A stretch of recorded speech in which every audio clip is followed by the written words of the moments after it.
The hearing of the subcommittee will come to order, and I want to welcome our very distinguished witnesses and our very esteemed guests who are here, many of whom are members of Congress from Brazil. Thank you for making that trip, and I'll be introducing you a little later on, but I am very grateful for your physical presence. Since late 2022, Brazilians have been subject to grave human rights violations committed by Brazilian officials on a vast scale. Documented right violations in Brazil include the political abuse of legal procedures to persecute political opposition, including jailing opposition figures on spurious charges, violations of freedom of speech and media freedom, including persecution of journalists, the silencing of opposition media, banning individuals from social media, thinly veiled censorship laws claiming to fight disinformation, and many violations of rule of law and judicial malfeasance. The government of Brazil has pursued Brazilian journalists and political opponents in the United States of America as well.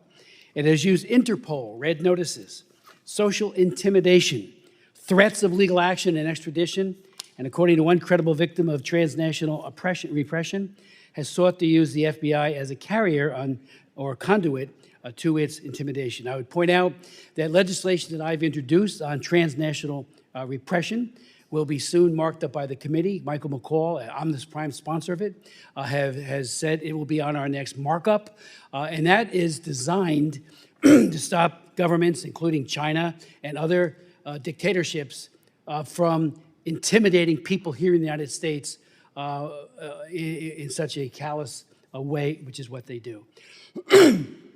Pardon me. In December of 2022, Mary O'Grady, who writes a weekly column on Latin America for the Wall Street Journal, noted that the crackdown is ordered not by the executive, by the judicial branch. Quote, a greater threat, as she points out, is the 11-member Supreme Court, which is overstepping its jurisdiction and flouting the rule of law for political reasons without consequences. When the highest court becomes an ally of ideological and corrupt politicians, democracy is in grave danger. She goes on, Brazil has arrived at such a moment. The court censored other political speech from business leaders, elected officials of Congress, members of Congress, and news and entertainment platforms on the right. This has been carried out with assistance from the Electoral Tribunal's Special Advisory to Combat Disinformation. It acts as a ministry of truth, so-called. In fact, the crackdown is largely in the name of one man, Brazilian Supreme Court Justice Alexander de Moraes. In late January of 2023, the New York Times reported, referring to Moraes, quote, this is from the New York Times, using a broad interpretation of the court's powers, he has pushed to investigate and prosecute, as well as to silence on social media, anyone he deems a menace to Brazil's institutions. He has jailed people without trial for posting threats on social media, helped sentence a sitting congressman to nearly 9 years in prison for threatening the court, ordered raids on businessmen with little evidence of wrongdoing, suspended an elected governor from his job, and unilaterally blocked dozens of accounts and thousands of posts on social media with virtually no transparency or room for appeal. And that's the New York Times article. Since January of 2023, the abuses have grown and spread in expanding waves of persecution. Yet almost all the major media have almost ignored this story. And that has got to change. That's what this hearing hopefully will be a pivot. And we will begin on this committee, and I have legislation that I'm working on right now that would be a Democracy Act, and I've written many of them in the past. The Belarus Democracy Act in 2004 is law of the land, and many others. This one would be focused on Brazilian human rights and democracy, or lack thereof. Well, although the Western media and most prominent human rights groups have said little, others have stepped in and gathered a vast amount of additional evidence about an expanding wave of grave human rights abuses in Brazil, social media bans, political persecutions, prosecutions, jailing opposition on spurious charges, thinly veiled censorship laws, again, claiming to fight disinformation. We'll hear from some of these people today as part of our distinguished panel. The testimony of Michael Shelenberger is all the more fascinating because long ago he was drawn to Lula. He interviewed Lula in 1994 and asked him whether his socialism would lead to censorship. He said emphatically, this is Lula now, no, the Brazilian people love freedom too much, as did he. Shelenberger is now a renowned investigative journalist. He documents the systematic, far-reaching efforts of the Supreme Court justice to ban and punish political opponents of the Lula government, to do so in secrecy, to further pursue anyone who reveals or discusses what he is doing and the fear he has inspired. We'll also hear the harrowing personal testimony of Paulo Figueiredo. Paulo is a prominent Brazilian journalist living in Miami. He opposed riots, but also in many points opposed or questioned the government. The Brazilian government blocked him from all social media platforms, including YouTube and Twitter, froze his assets, and subjected him to exorbitant fees. Pursuing Paulo to Rumble, the government eventually forced the closure of Rumble in Brazil and moved on to additional measures of intimidation. Paulo will cite a long list of other journalists who have suffered similarly, and many of these he is in personal contact with. And I always believe the journalists are like the canary in the coal mine when it comes to human rights. When they speak out, we need to listen. They are the whistleblowers. So thank you, Paulo, for your bravery and your steadfastness on the right of free speech. Paulo and other Brazilians fighting for human rights have found their greatest ally, perhaps, in Elon Musk. On April 6th and 7th, in a series of tweets and retweets heard around the world, Musk, the owner of X, formerly Twitter, described the secretive, sweeping, and regime of censorship, the attempt to prevent him from even talking about the censorship orders and threats to the company that he was receiving. Musk announced that this, quote, and this is his quote, this aggressive censorship appears to violate the law, and that's Brazilian law he's talking about, and the will of the people of Brazil. Musk announced that he would defy the court's order and lifted all restrictions. He went on to say that X will publish everything demanded by @Alexandra and how those requests violate Brazilian law. The judge has brazenly and repeatedly betrayed the Constitution and the people of Brazil, he goes on to say in his tweet. Confirming everything Paulo and Michael Shelenberger have said about Brazil, Moraes added Musk to his fake news investigation and opened an inquiry on Musk for what he called an obstruction of justice. Free speech, media freedom, censorship, these are becoming some of the most important human rights abuses of our times. Because without freedom of expression, we are unable to defend against any other human rights abuse. In 2006, I have chaired well over 500 human rights hearings on human rights in my career as a member of Congress. But one of those, and one of the most important, was in 2006, and this is right up there as one of the most important ever. I chaired an historic hearing on the complicity of Yahoo, Microsoft, Cisco, and Google in China's regime of internet censorship and surveillance. Four of the top people from those companies are vice presidents. I swore them in right where you're sitting and asked them hard questions about how they were helping the Chinese Communist Party track down human rights defenders, journalists, and others. And they said, we're just following orders. If the Chinese secret police come and ask us for information, what do? They turn it all over, including personally identifiable information that leads to more arrests. And that's exactly what happened. Yahoo, there was a guy named Shi Tao who talked about how they were told you cannot talk about Tiananmen Square. He sent out a memo on that went to New York. He got 10 years in prison, and Yahoo were the ones who opened up the information that was used to prosecute him in a kangaroo court in the People's Republic of China. So free speech is important.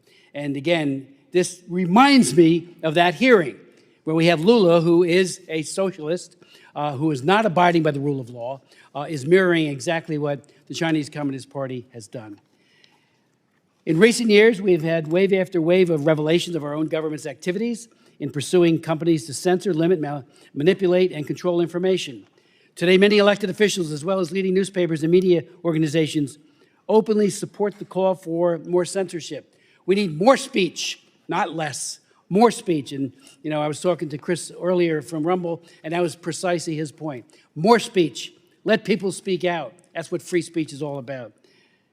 We're going to hear today from star witnesses who have assembled a galaxy of evidence of widespread politically motivated censorship and persecution in Brazil. I will also be submitting questions to the Biden administration about its relationships and interactions with the government of Brazil on the issues we are raising in this hearing today. As I indicated earlier, I am working on legislation, a Brazil Freedom and Democracy Act, that will require the U.S. government to engage more vigorously with Brazil on the side of freedom and human rights. Mario Grady, again, from the Wall Street Journal, summed it up so well when she said, Brazil, the grim reality in Brazil is that democracy is dying in broad daylight. Again, I want to thank the many Brazilians who are here, who made the trip. I want to thank our distinguished witness, and I yield to my friend and colleague, the ranking member, Ms. Wild. Thank you, Mr. Chairman, and welcome to all who are participating here today or attending. With all due respect to everyone involved in this hearing, I would like to say at the outset that this is not the hearing on Brazil that I believe we should be having today. The hearing I believe we should be having is one focused on the 200th anniversary this year of the bilateral relationship between the United States and Brazil, the two largest democracies in the Western Hemisphere. The hearing I believe we should be having is one focused on the many areas of cooperation between our two countries, on labor and workers' rights, climate and protecting the Amazon, combating hunger, poverty, and violence, and expanding sustainable and broad-based economic growth, stability, security, and peace throughout the hemisphere. Above all, we should be working to advance our critical partnership with Brazil in a spirit of mutual respect. Unfortunately, the framing of this hearing, which I believe presents a distorted view of Brazilian democracy and provides a platform to those seeking to undermine it, does the opposite of that. Rather than strengthening our relationship, a hearing like this serves only to damage and undermine it. Brazil is a strong and vibrant democracy with a robust civil society and media, a multitude of political parties representing a huge political spectrum, and an electoral system that is rightly considered to be one of the most secure and rapid in the world. Like all democracies, including right here in the United States, there are healthy debates to be had about aspects of the country's institutions. But I want to be clear, internal politics and debates on constitutional and legal issues should be decided by the Brazilian people, their elected representatives, and Brazil's judiciary. The United States Congress is not the forum for it. We can and should continue to find areas for cooperation and mutual advancement, but we should not and cannot act as if we somehow have a mandate to weigh in on the internal mechanisms of Brazil's institutions. Democracies are different, each informed by their own history. Brazil's 1988 constitution was shaped by a military dictatorship that usurped power through a military coup and brutally ruled the country from 1964 to 1985. Many of the people who lived through these horrific years still remember state-led extrajudicial killings, disappearances, and torture. Brazil's democracy responded by providing courts with the mandate to protect its hard-won democracy and prevent authoritarianism from taking root again. What we will hear today from some witnesses is an attempt to undermine Brazil's judicial process. Former President Bolsonaro's conduct in office, his praise for the military dictatorship, his calls for violence against his political opponents, his refusal to acknowledge his 2022 election loss, his attempt to engineer a coup, and his incitement of the January 8th attacks triggered laws in place designed to serve as a check on executive power resulting from the coup in 1964. Brazilian law enforcement and judiciary have refused to stand by idly in response to the most serious threat to Brazil's democracy since the military dictatorship.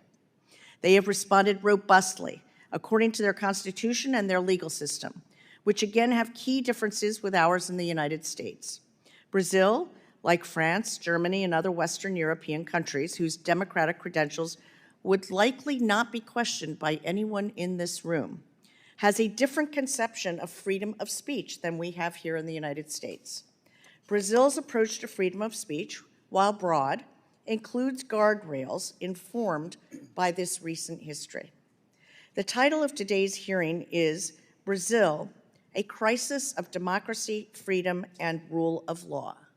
Mr. Chairman, respectfully, I would ask, where was the hearing about Brazilian democracy when we learned about then-President Bolsonaro's efforts to foment a military coup?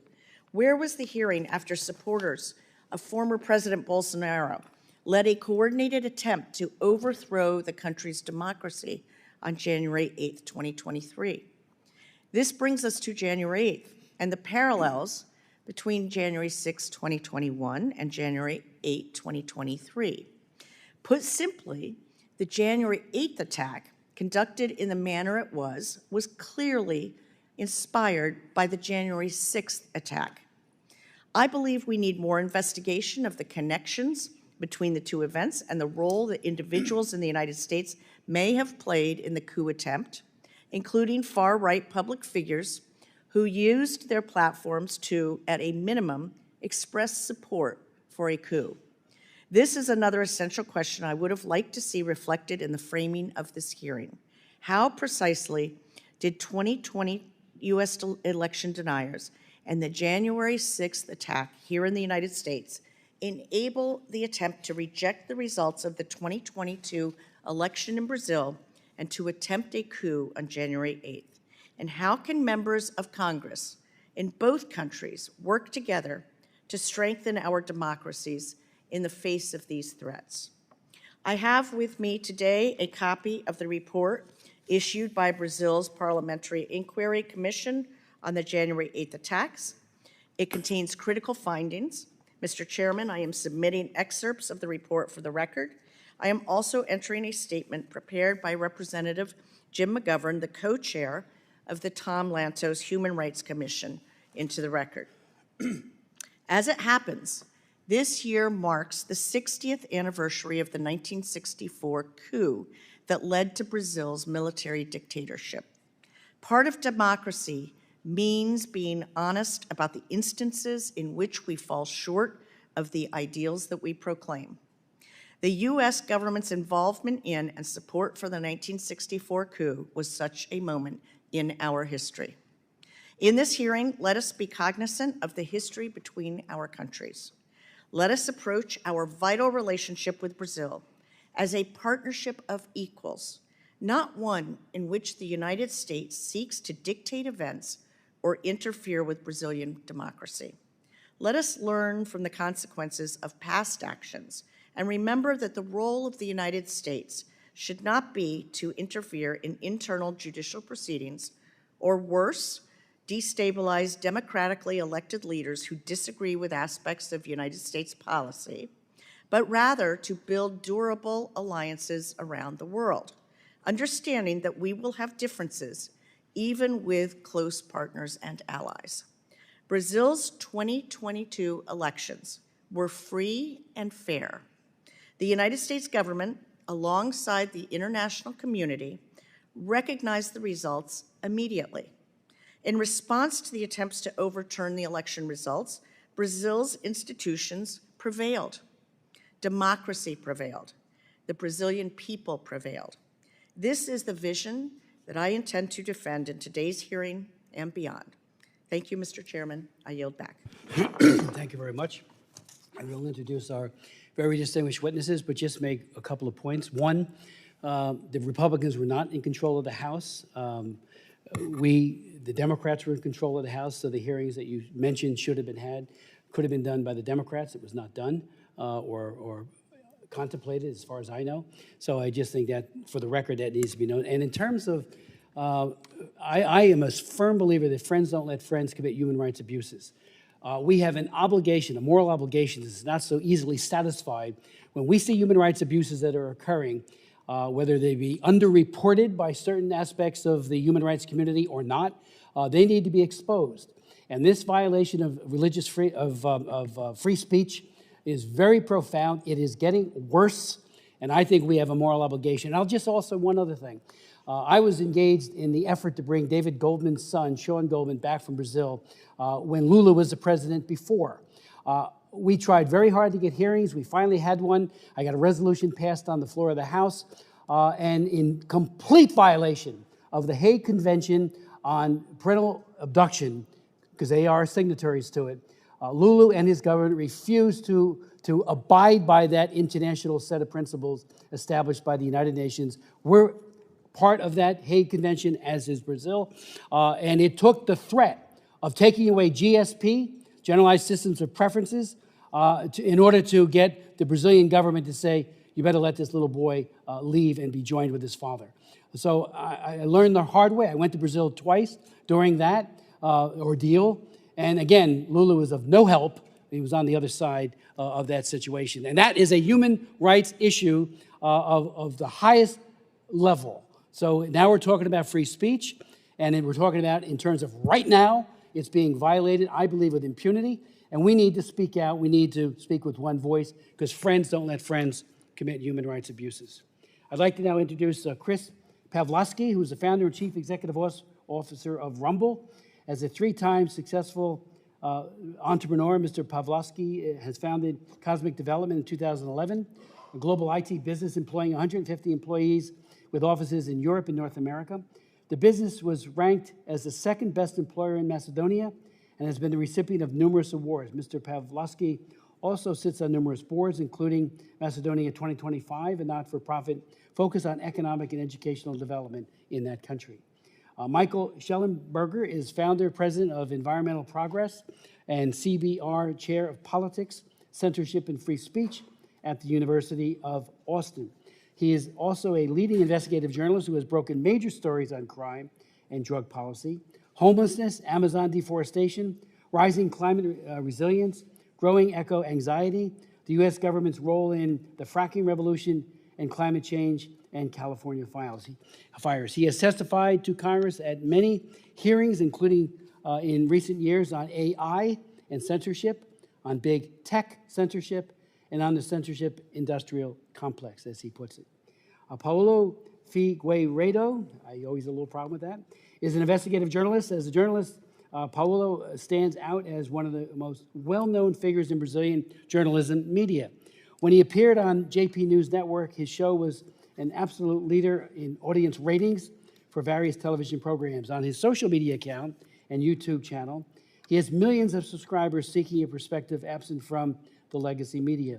He currently hosts his own show, which leads the audience ratings in its time slot on the internet. In 2022, the Supreme Court of Brazil blocked all of his social media accounts in Brazil, froze all of his financial assets, and canceled his passport without any formal communication or accusation. Fabio de La Silva is Associate Professor of International Studies and Wick Carey Professor of Brazilian Studies at the University of Oklahoma, and the affiliated fellow at Harvard Law School Center on the Legal Profession. In Brazil, he served in the Ministry of Justice and the Institute for Applied Economic Research, and consulted for UNDP, UNESCO, and International Bar Association's Human Rights Institute. Fabio is the author of High Impact Studies of Law, Lawyers, and Democracy. He's frequently sought after by the media to comment on Brazilian affairs. Chris, the floor is yours. Chairman Smith, Ranking Member Wild, and members of the subcommittee, thank you for the opportunity to come before you today to discuss the importance of protecting the freedoms of speech and expression. My name is Chris Pavlovski. I'm a native of Toronto, Canada, and the chairman and CEO of Rumble. When I founded Rumble in 2013, incumbent platforms had become beholden to large creators, brands, and large corporations. Rumble provided an alternative for small and independent creators to speak their minds, express their opinions, own their narrative, build communities, and maximize their earnings. Our company was founded on a mission to protect a free and open internet, as we believe everyone benefits when there is a diverse marketplace of ideas, opinions, and dialogues. In late 2020 and into 2021, we realized the power of our mission as millions of users followed creators to the emerging platform, with little to no marketing. Some of Rumble's largest creators, including former Congressman Devin Nunes, Dan Bongino, Glenn Greenwald, and former Democratic presidential candidate Tulsi Gabbard also joined the platform during this time. As a result, Rumble saw its average monthly active users increase dramatically from 1.6 million in the third quarter of 2020 to 36 million in the third quarter of 2021. In other words, we saw an increase of 22.5 times the number of users in just one calendar year. In September of 2022, Rumble successfully went public, relocating our headquarters to the United States and trading on the NASDAQ under the ticker symbol RUM, R-U-M. We've expanded our video content into new verticals like sports, lifestyle, hip-hop, and video gaming. Beyond the video sharing platform, Rumble now offers the Rumble Advertising Center, Rumble Studio live streaming software, and the Rumble Cloud. Freedom of speech and freedom of expression are the cornerstones of a democratic society. I know that's not a foreign idea to the members on this subcommittee who have witnessed these rights used to protest tyrannical governments around the world and inequalities here in the United States. Freedom of expression is so important that not only is it the First Amendment to the United States Constitution, but it is also Article 19 in the United Nations Universal Declaration of Human Rights. Without these freedoms, we may have never learned the stories of Frederick Douglass during the abolition movement in the 1830s, or witnessed the civil rights movement of the 1960s, the women's rights movements of the 1970s, or the Arab Spring in the early 2010s. It is extremely troubling to me that in 2024, I have to come before the US Congress to testify that these fundamental rights are being threatened. For years, we saw platforms shadow ban ideas they did not agree with. It was subtle suppression of ideas and opinions that did not fit the norm as dictated by algorithms. Today, the censorship we see is much more overt. Governments are acting in ways we only imagined happening 50 to 60 years ago, openly asking platforms to censor and take down disfavored content. They are back in the business of thinking they know what's best, dictating and controlling conversations and stripping the human right to speak and share freely. These are not theoretical fears. These things are happening, and I know this personally as the CEO of a platform that receives demands from governments around the world.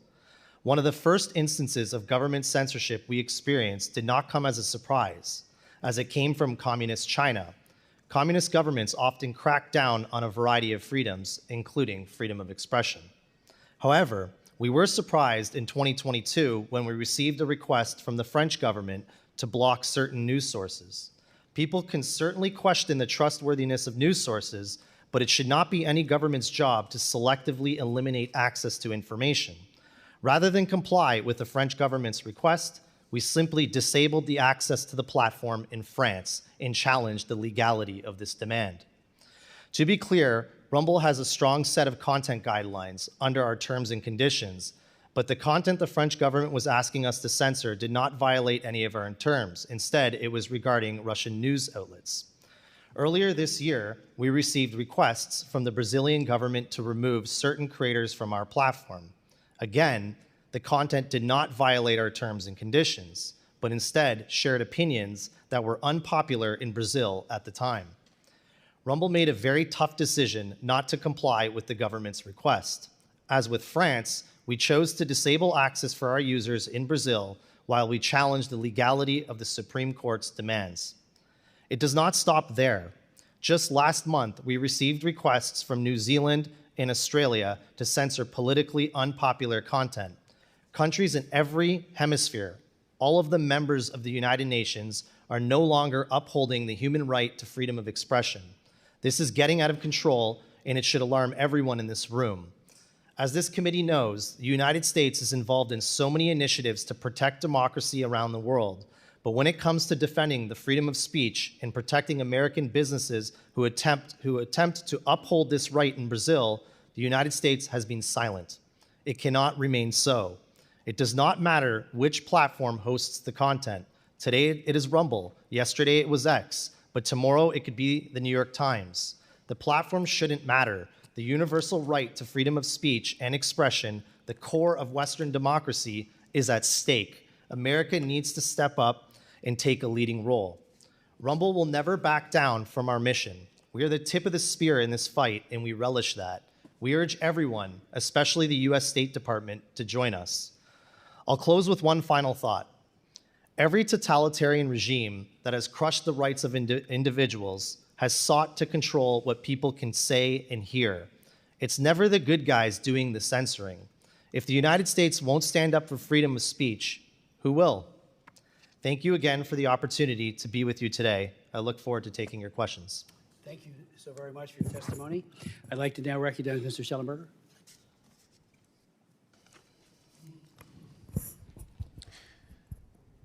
Chairman Smith and Ranking Member Wild, thank you very much for inviting my testimony. Brazil has been a liberal democracy for over 30 years. During that period, there have been free and fair elections, people have been free to express their views, and it's notable to me that Brazil's own constitution specifically protects political freedom of speech.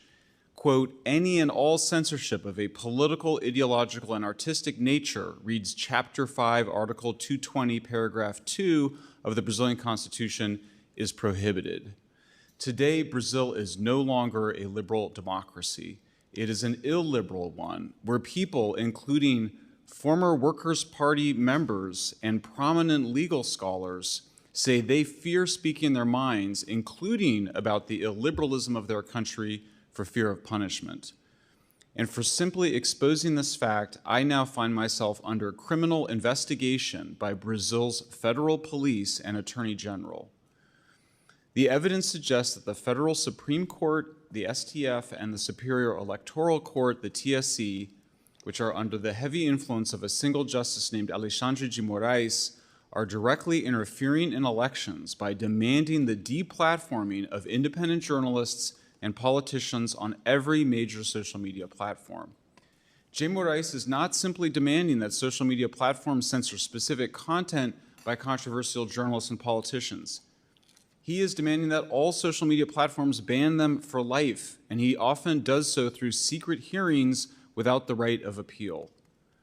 It is important to stress this point. One cannot be a politician or an independent journalist in the age of the internet if you cannot communicate on social media.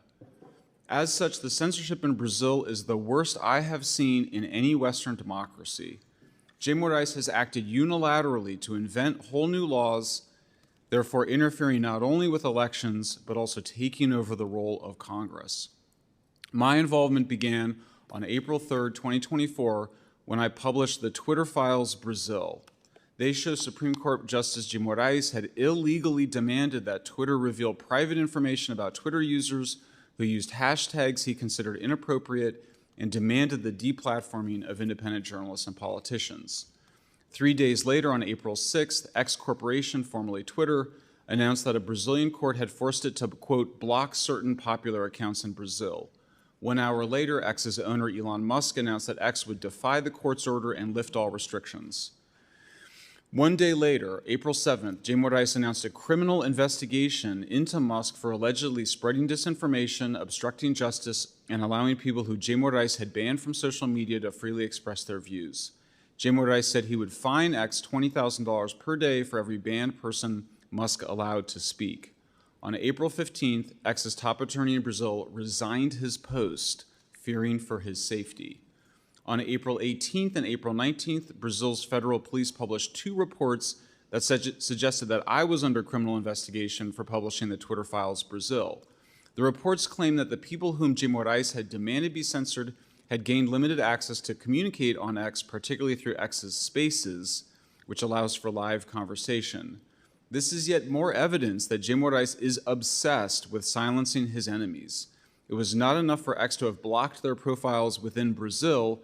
Jay Moraes also does not want those individuals to be able to use their voices. The federal police reports that singled me out suggested that it was somehow suspicious that I only have one paid subscription on X, which is to Elon Musk. But there's nothing suspicious about this. I am paying Musk, not the other way around. And as the police report notes, Musk takes a percentage of the revenue of the people who subscribe to my content on X. I will note, in a moment of irony and some levity, that this police report reproduced the banner from my profile page on X, which reads, "Defund the Thought Police." I took a small amount of pleasure in knowing that the Thought Police were reproducing a slogan against their mission. 3 days later, Brazil's Attorney General, Jorge Messias, urged the Supreme Court to pursue criminal prosecution, unquote, and investigation to, quote, identify and punish the possible culprits. His report named me specifically. At no point did the Attorney General suggest that either I or my co-authors, Eli Vieira and David Agape, lied or presented inaccurate information.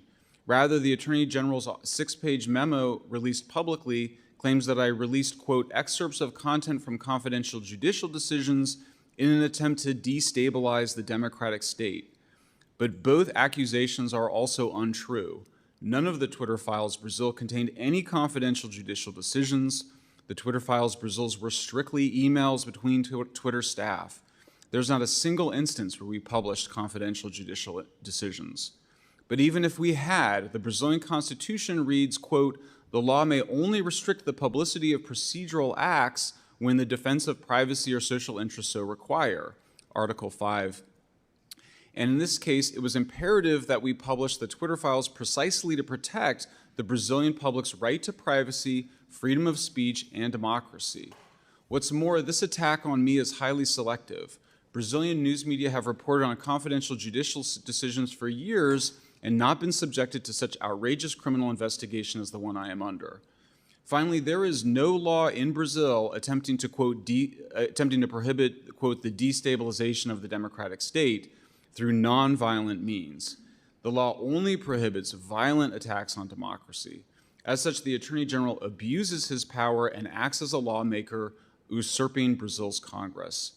And just imagine for a moment if Brazil criminalized something as vague as destabilizing the democratic state. Such a law would allow President Lula to lock up nonviolent protesters, journalists, and his political rivals. While in Brazil, I interviewed dozens of Brazilians, including professors, journalists, and respected lawyers. The vast majority told me they were shocked by what is happening and that they are too afraid to speak their minds about it publicly. We are at a very dangerous moment. Brazil's democracy is at risk despite its strong constitutional protections. Thank you for my testimony. Thank you for asking for my testimony. Thank you so very much. I'd like to now ask Paulo if he would make his presentation. Mr. Chairman, Ranking Member Wild, and distinguished members of the House, my name is Paulo Figueiredo, and I am the living, breathing proof of human rights violations in Brazil. For doing the work of a good journalist, I am censored in all social media. I have my assets frozen and my Brazilian passport canceled, all without due process. I come from a family with a long legacy of fighting tyranny. My great-grandfather, General Euclides Figueiredo, led a revolution against Brazil's most brutal dictator, Getúlio Vargas. For that, he spent years in a dungeon. His son, my grandfather, João Figueiredo, became Brazil's 30th president in 1979, tasked with ending the 15-year-long military regime. As president, he granted amnesty, held free elections, allowed multiple political parties, and by the end of his term, peacefully handed power back to civilians, restoring full democracy in Brazil. I never imagined this legacy of fighting for individual freedoms would span generations and fall upon me as well. Until the end of 2022, year of Brazil's latest presidential election, I was a political commentator on JP News, a TV network often compared to US Fox News.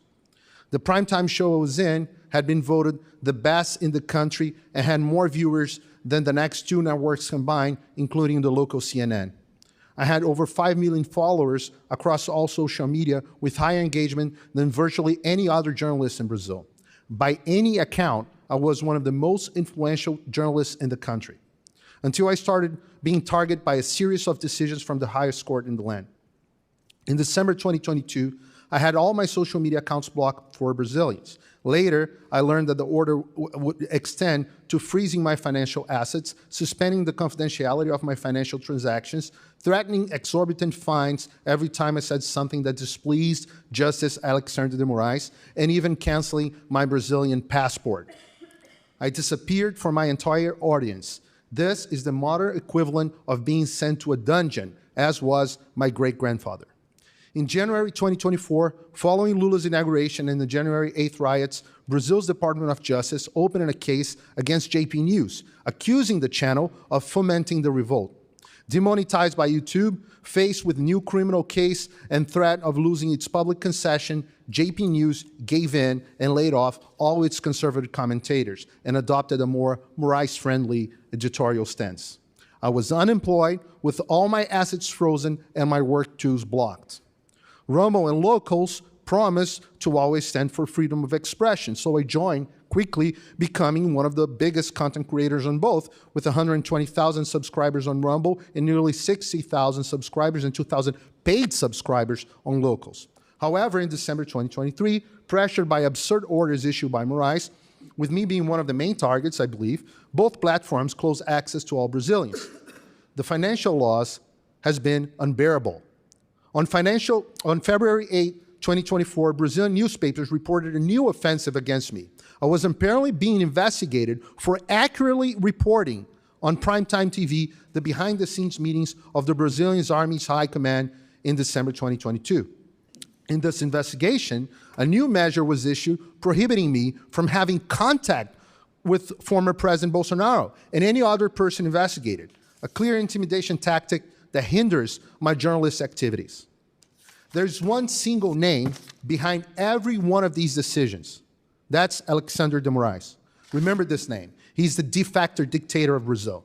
He's a Supreme Court justice, the head of the Superior Electoral Court, known as TSC, and the man in charge of the infamous fake news probe, which began in 2019 and is still open. An alarming caveat.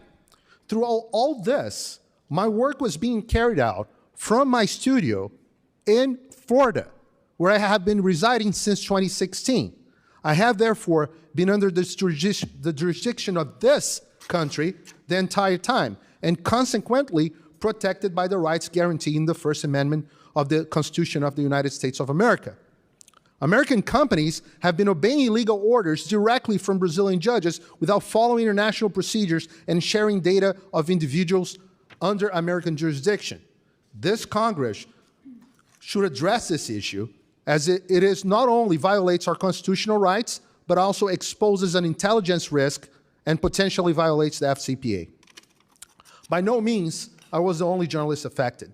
On the same day, award-winning journalists and bestseller authors Rodrigo Constantino, present here in this hearing, and Guilherme Fiuza were targets of nearly identical copy and paste decisions.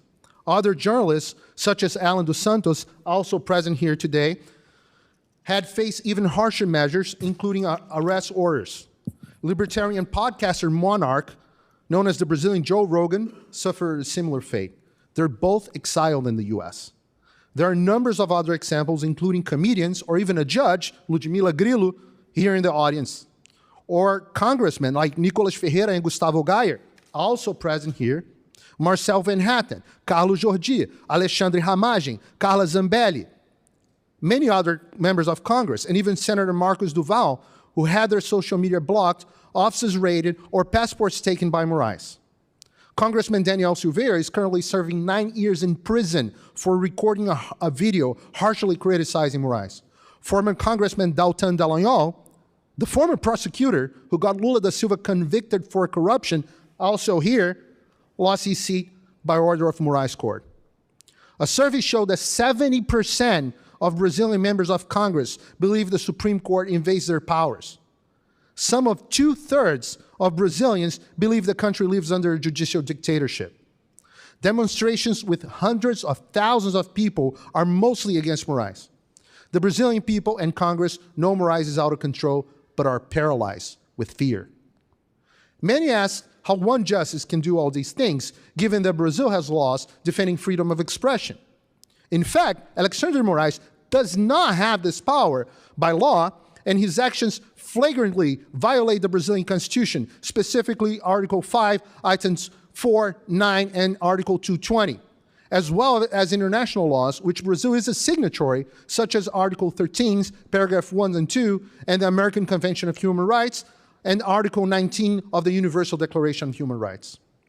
These censorship and persecution actions occur within illegal process, such as the mentioned fake news probe, which is now investigating even Elon Musk, where Moraes acts as the alleged victim, investigator, prosecutor, and judge without the right to appeal. He also acts through his seat in TSC, which granted itself exceptional powers during the 2022 elections that persist to these days. These acts occurred in a veiled way, with cases running under legal secrecy and lawyers not having full access to the case files. My case is iconic in that sense. For about a year and a half, I have been suffering the described penalties without being formally notified or informed of any decisions or procedures against me, making me unable to defend myself. I only accessed the decisions against me when the Judiciary Committee of this House subpoenaed acts requesting and publicizing Moraes' decision. The content, which generally lacks legal basis and specifics on violated laws, shocked me, the world, and the Brazilian people. This secrecy occurs because Brazil has no law criminalizing fake news, whatever that is. For these reasons, Moraes currently faces 100 complaints in the Inter-American Commission of Human Rights. Regrettably, they have been sitting on these cases. The United States may have a broad role in this sad story as well. Some could even say that the US government and NGOs acted directly in strengthening Brazil's censorship apparatus. First, the US government may have assisted the Brazilian TSC in developing strategies to quote-unquote combat disinformation and strengthen censorship practice, with FBI agents and US Department of Justice officials participating in TSC council meetings, with the participation as well of the Brazilian intelligence agency, ABIN. These meetings mark the beginning of TSC's authoritarian escalation. The tactics outlined in the recent Censorship Industrial Complex report by this House Committee on the Judiciary, which details how the Biden administration coerced big tech companies to censor Americans, closely resemble the modus operandi in Brazil. However, while the Biden administration acted mostly informally, Moraes issued judicial orders throughout Brazil's highest court, threatening fines or complete disconnection from Brazil if big tech challenged them, as happened to Telegram in March 2022. American NGOs, including George Soros' Open Society and the Ford Foundation and the Oak Foundation, funded initiatives that worked closely with Moraes. The Atlantic Council, also funded by Soros, supplied reports and the theoretical foundation crucial to his fake news probe. But perhaps the most frightening influence was a systematic campaign that used all the soft power of American foreign policy as a quote-unquote discreet campaign to defend Brazilian elections, according to a 2023 Financial Times article. This involved covert actions by high-ranking U.S. officials, such as the CIA director, the Secretary of Defense, and Biden's national security advisor, who threatened public officials, military leaders, and Brazilian politicians with sanctions to ensure Moraes was not challenged. It's puzzling why the U.S., historically a promoter of freedom and democracy, would use its top officials to support censorship and aid in the ascent of a president aligned with China, Russia, Hamas, Cuba, Venezuela, drug cartels, and opposed to American interests globally, even undermining the dollar as the world's reserve currency. CIA Director William Burns and other Biden administration key agents continue to meet with officials from the Lula da Silva government and TSC in Brazil, focusing on quote-unquote combating disinformation, which we know now is a code word for censorship of unpleasant speech. Additionally, a Brazilian congressional delegation supportive of Lula da Silva regime, including a congresswoman from the Communist Party, visited Washington, D.C. last week to meet with members of the Democratic Party and OAS representatives. Mr. Chairman, you are well aware of the immense challenges you had to overcome in order for this hearing to happen. Why? In Brazil, ultimately, it will be up to the Brazilian people to solve their own problems. But it's important that the United States of America once again become a force for freedom and no longer for censorship. The United States Congress has enormous powers in this direction, and I urge you to use them. First, ensure that Moraes Lula regime stops operating in the shadow. As the Bible says in John 8:32, then you'll know the truth, and truth shall set you free. Brazil needs to be the subject of more frequent hearings, and Congress must continue to use its powers to bring light to the facts. Congressmen, visit Brazil. I speak on behalf of the Brazilian congressmen here that you are welcome in our parliament, and your presence will bring greater visibility to what has been happening. Second, exercise oversight power against executive branch policies that harm not only freedoms in Brazil, but also U.S. global interests, pushing my country towards nations hostile to America, such as China.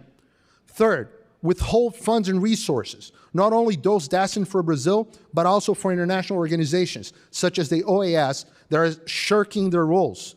The American taxpayer should not finance the oppression of my people.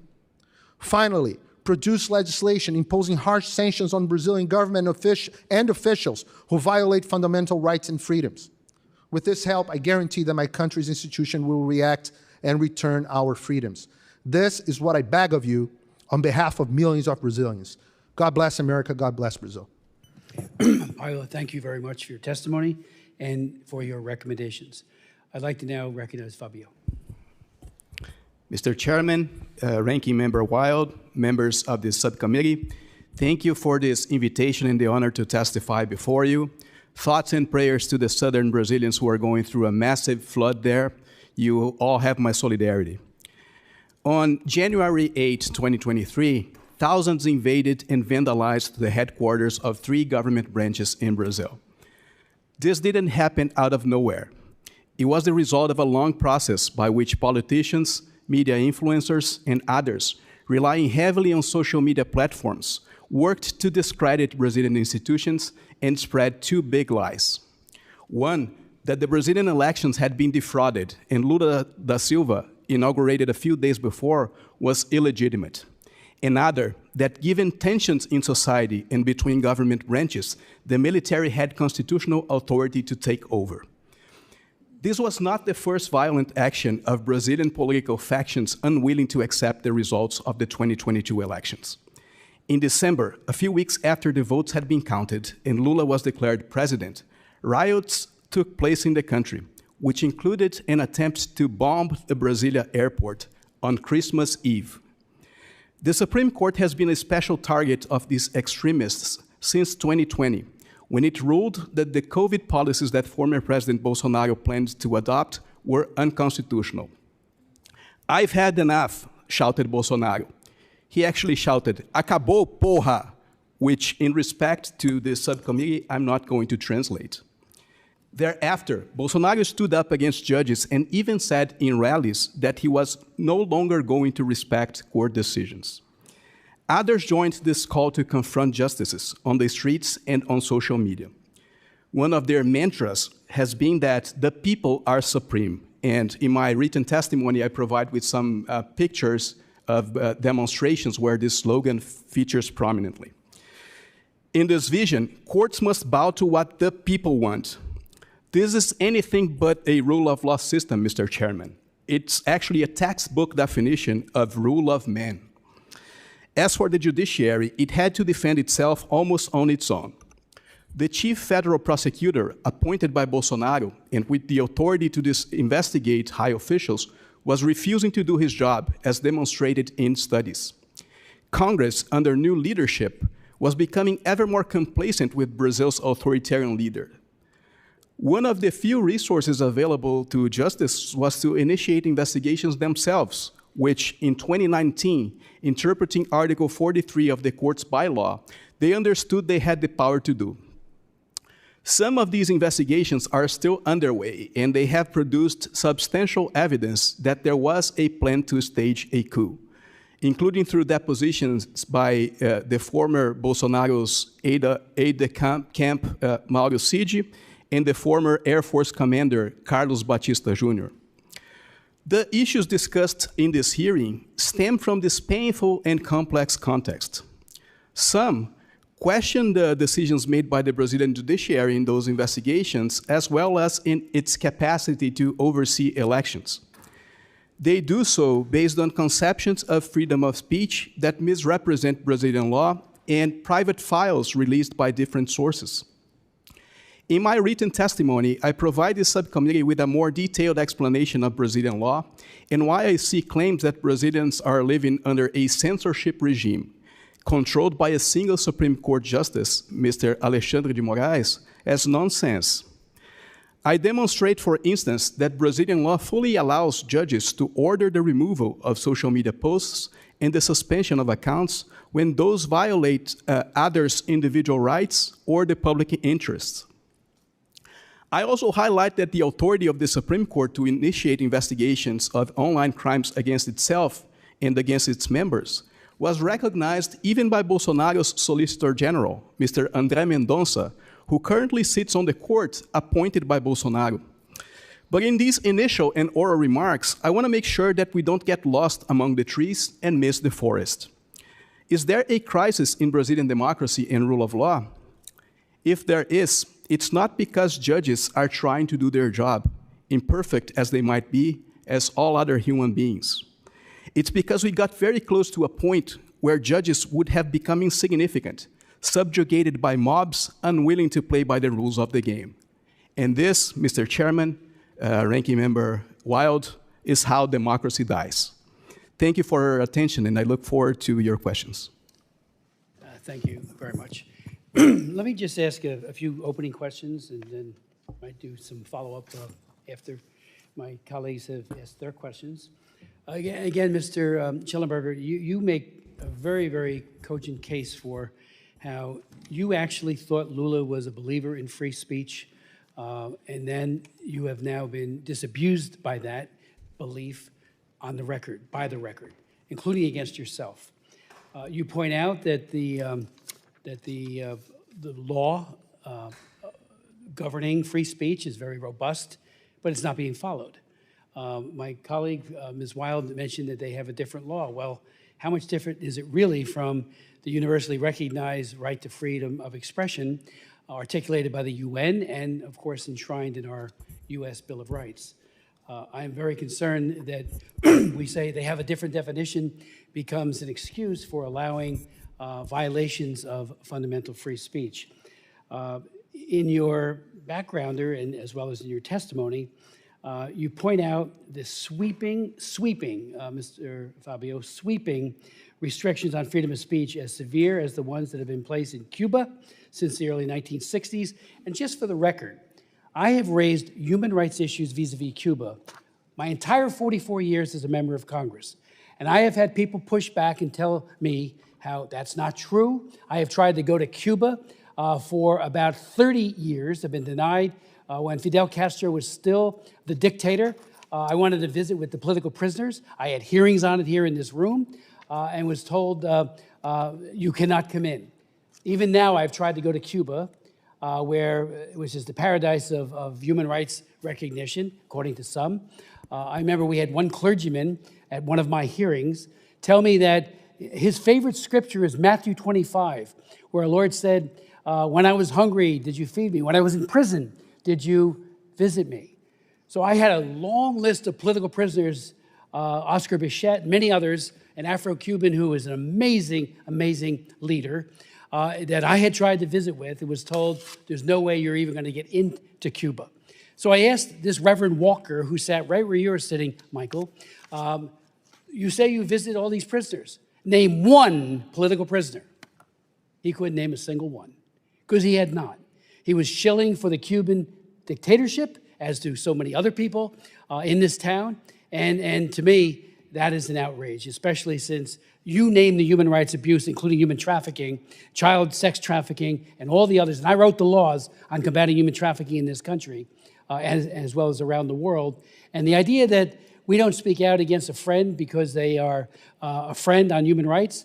I was happy when George W. Bush put Israel and South Korea on the target list for bad actors on human trafficking. Because again, friends don't let friends commit human rights abuses. But getting back to, Michael, your comments, could you elaborate, if you will, on this pivot towards crushing free speech of people with whom the Lula government and the Supreme Court justice disagrees? Yeah, thank you, Chairman. Yes, so I had an opportunity to interview the current president of Brazil in 1994. I asked him directly if he intended in his version of socialism for Brazil to engage in the kind of censorship and totalitarianism that we see in Cuba. And he was very adamant that he was not going to do that. And my interview with him, by the way, was not the only time that he had said that he would not pursue that level of censorship. Contrast that to his behavior since taking office. Last year, shortly after taking office, Lula created two agencies, the National Prosecutor's Office for the Defense of Democracy, under the supervision of the Attorney General, and it had this Orwellian-named Department for the Promotion of Freedom of Expression with extraordinary censorship powers. I would also note that in all 50 instances where this Office for the Defense of Democracy demanded censorship in the first two-thirds of 2023, according to Revista Oeste last December, and it's a quote, all related to unfavorable information or criticism of the government, the members of the government who had called former President Dilma Rousseff's impeachment a coup, for example, never underwent any investigation. So the idea that there is somehow some effort to neutrally apply anti-misinformation or anti-disinformation laws is disabused by this particular case. We see so many of the things that they're doing, fake fact-checking websites that create predicates for censorship. We see in October 2022, before the second round of presidential elections, Lula's lawyer created a report claiming that supporters of Lula's opponent had created a disinformation ecosystem, leading the TSE to indict and censor 55 prominent individuals. That we also know that they created something called the Núcleo de Inteligência, a secret police force within the TSE to engage in creating predicates for censorship. So this is beyond anything that I had seen around the world, and we saw some very scary stuff in the United States. This is an extreme form of censorship that is, in my view, approaching what they do in Cuba. Paulo, if I could ask you, has anyone raised complaints with the Inter-American Commission on Human Rights or the rapporteur on freedom of expression of the Inter-American Commission on Human Rights? Yes, hundreds. I'd say 100 people. There are at least one here. I did at least two, actually, three people here that did file complaints. I did one myself. I'm filing a new one next week. My attorney is also here present. And unfortunately, they have been sitting on these cases, and it's a very sad thing to say. Their latest report says nothing about the violations that are ongoing in Brazil. I mean, you could approach it through different ways, saying that some of these violations are not consensual. I think that's a proper way to describe it. But you need to mention it. They forgot to mention everything. And the problem is that they're mostly funded by U.S. So the U.S. is funding an institution that it's clearly not doing its job, and it's not the first time. They haven't been doing their job in a long, long time, or doing a poor job like they did in Peru, or any. I can stay here and talk about other countries as well, but the OAS is, and many of the people that are on the Inter-American Commission of Human Rights are connected to the Brazilian Supreme Court justice. At least one key figure is connected to Gilmar Mendes, which is another important figure from the Brazilian Supreme Court that supports most of Moraes' actions. So it's a sad thing. Let me ask you with regards to a study by the Committee to Protect Journalists, an independent nonprofit organization that advocates for press freedom worldwide, as we all know. Brazil ranks 10th in the list of countries where murderers of journalists are most likely to escape punishment. It came out in a report just recently released, February 29th. Matter of fact, the headline was, Haiti joins list of countries where killers of journalists most likely to go unpunished. Can any of you share any light on that very, very disturbing acknowledgement by the committee? I think you have a thing or two to say about that as well, right? It's on your report. Can I? Yeah. So one piece of information that I bring in my testimony is the fact that Reporters Without Borders has recently released their latest ranking on the global press freedom, where Brazil moved up 20 positions from 2022 to 2023. That is to say, after Bolsonaro left power. But from what to what? What are they now? Say again? What's their current number? Current number is, I think, 62. I can check. Oh, and 84. 62 is the U.S., but they are in the same tier. right, and if I can, Mr. Chairman, add that this organization is also funded by George Soros, also funded by the Oak Foundation and the Ford Foundation. And the Committee to it's a Protect Journalists- circle. It's a circle. They support their own narrative, and they fund their own narrative. And the Committee to Protect Journalists is independent. It And is. they have now ranked them as number 10. It's hard to say who funds who, right? But it's Number 10 isn't very good, believe me. I do have other questions, which I'll come back to, but I yield to Ms. Wild. Thank you, Mr. Chairman. I would like to note and object to the anti-Semitic trope against Mr. Soros that was just uttered. But moving on, let me turn to you, Mr. De Silva. No, I know I got that wrong. Figueiredo and Decisive are going to be hard for that. Yeah, Silva's easier. I should have spent last night studying the pronunciations rather than my. Well, my it's notes. Fee, gay, and I know you're a very big LGBT supporter. So Fee, gay, Redo. I am, in fact, I know. a big supporter I of know. LGBTQ Yes. rights. Thank you very much for noting that. So, Mr. Disa E. Silva, thank you. I want to talk about the attempts to overturn the 2022 election. In depositions to the Brazilian Federal Police, the former commanders of the Brazilian Army and Air Force asserted that then-President Bolsonaro sought but failed to gain their support for a draft decree to overturn his 2022 election defeat. And that draft decree would have proclaimed the election illegitimate, declared a state of siege, deployed the armed services to ensure the quote, necessary restoration of the democratic rule of law in Brazil. In your assessment, how high was the risk of the coup succeeding had then President Bolsonaro managed to gain the support of these branches of the armed forces? Thank you, Congresswoman. It was very high. I believe when you draft a decree outlining what's going to happen once the military take over, which in some versions of this drafting even included the arrest of Justice Moraes, I think you're trying to anticipate what you're going to do when push comes to shove.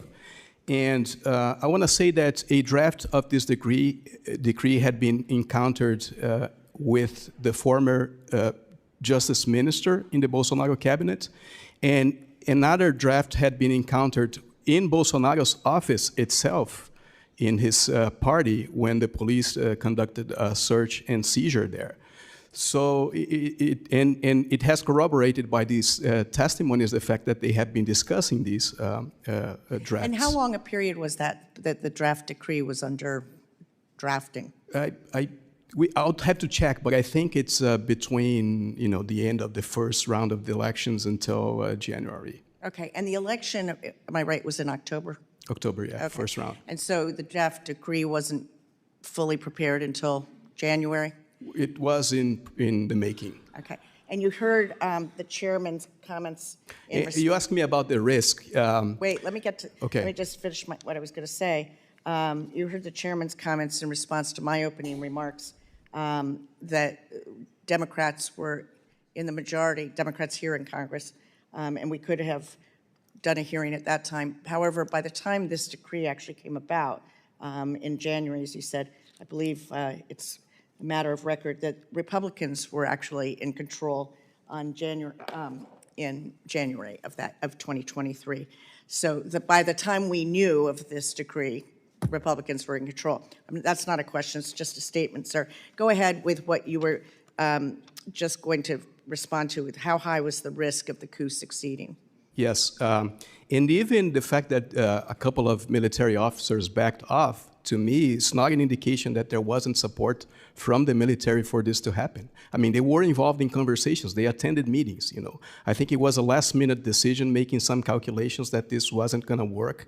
And one of the reasons why I think they thought that this wasn't going to work is because there wasn't international support for this kind of solution, especially from the United States government. And so I think you played an important role in securing democracy in Brazil by sending those signals. But assuming that the armed services or the armed forces had not rejected his attempts, do you believe that the coup would have succeeded? The circuit would have been closed, right? All the pieces that were needed would have been put together. Okay. And what do you see? You made. Thank you for the kind remarks about the United States' role, but can you tell us what some of the primary factors were that ultimately prevented a democratic rupture from taking place? I believe lack of international support, the fact that Lula da Silva is a politician that has high electoral density, so had lots of votes in the country and has great support from the majority of the Brazilian people. Had been somebody weaker, than Lula being in that position, I think that person could have been run over. Thank you. And what do you see today as the greatest threat to Brazil's democracy? Primarily the persistence of this thinking that the military has a role to play in civilian government, which is one of the components of this whole plot. I mean, the idea was to create chaos and enable an intervention of the military in civilian politics based on this interpretation, very sketchy interpretation of Article 142 of our Constitution. But that, is something that continues to gravitate in Brazilian media sectors and political sectors. The Supreme Court has just rejected unanimously, by the way, this interpretation of Article 142, including with votes from those justices that were appointed by Bolsonaro. But this was a very key aspect of this process, and it speaks to the history of the country, which had a military dictatorship from 64 to 85. Well, actually, thank you for bringing that up. Well, we'll get to that in a minute, but let me just ask you, did President Bolsonaro ever refer to military generals as my generals? Yes, and there was even this video from a ministerial meeting that was also apprehended in this investigation that you make a reference to, where he refers to the fact that the Superior Electoral Court invited the military to oversee the electoral process. And he says, they made a mistake here because I am the commander, the chief supreme commander of the military, as if they were in his hands. Madam Ranking Member, can I add something to that? No, I'll get to you in a little bit. I want to just, actually, I have numerous other areas of questioning, Mr. Chairman, but I'd like to give other people an opportunity to ask some questions, and I'll come back. Chair recognizes the distinguished gentlelady from Florida, chairwoman of the Western Hemisphere Committee. Thank you, Mr. Chairman. Thank you for the invitation. And to the witnesses, thank you for being here and enduring with us. Unfortunately, while I was doing my research, I just came to the conclusion that now Brazil not only has a convicted felon for political corruption as president, Ignacio Lula da Silva, but now has a totalitarian operator as the Chief Justice of the Supreme Court called Alexandre de Moraes. Wow.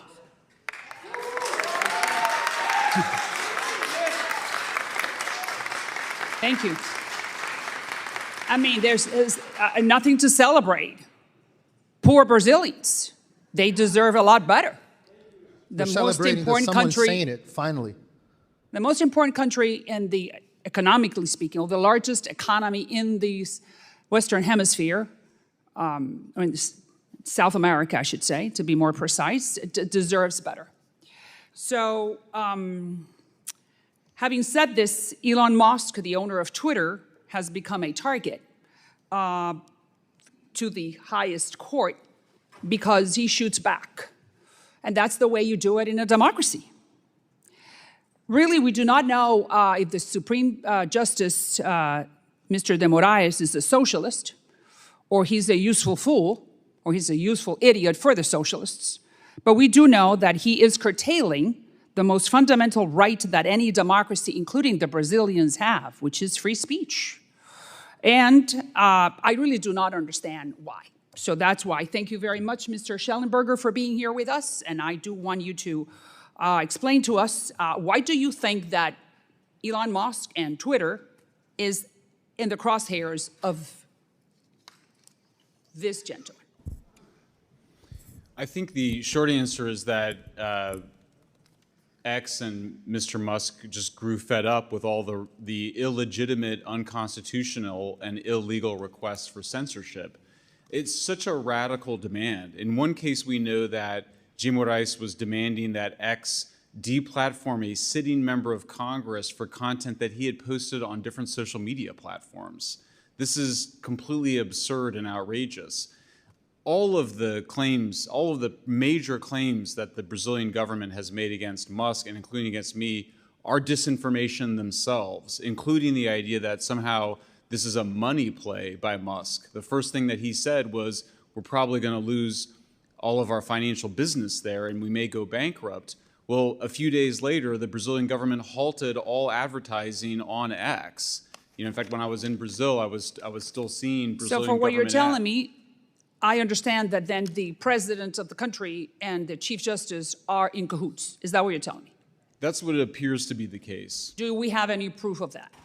Well, we do know that, yes, we saw media reports while this controversy was going on that Jim Moraes had been meeting with Lula and his advisors and coordinating some sort of a response. But Jim Moraes was there before Lula was elected once again. Yes. So do you know if they had a previous relationship as friends in previous governments? I mean, what it's known about his motives? Who does he work for? Well, the latter question is a very interesting question, but we definitely know that they reconciled their relationship once Lula was elected president and came to power. Reconciled? Why? They had some arguments before. Disagreement, yes.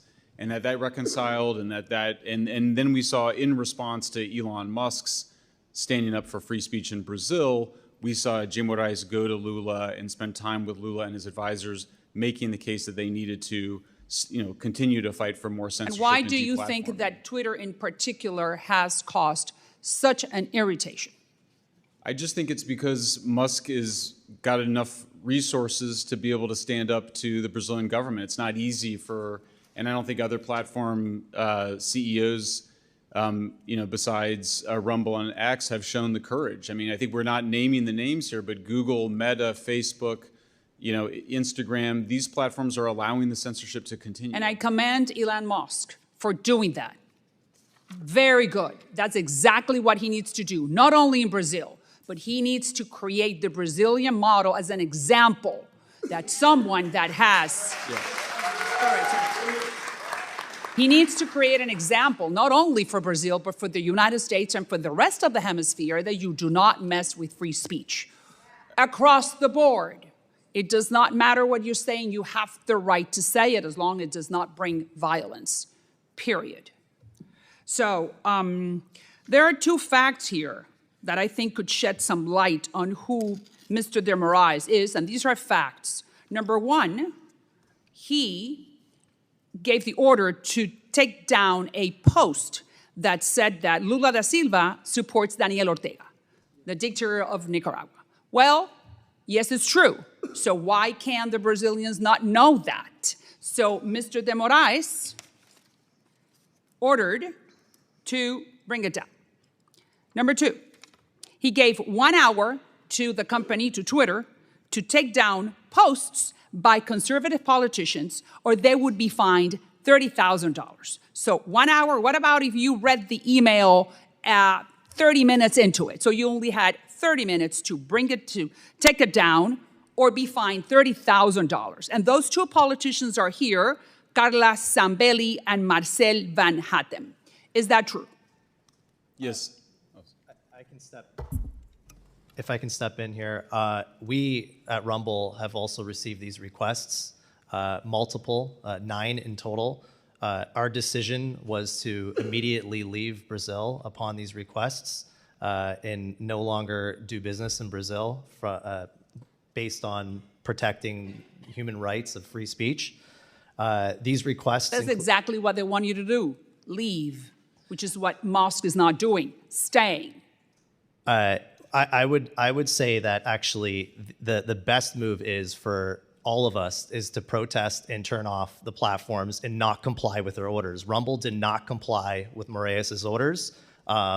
And at this point right now, the other platforms are still in compliance with the orders. Those accounts are banned on those other platforms. On Rumble, we did not ban those accounts. We left the country under the principle of free expression and protecting the human right of free expression.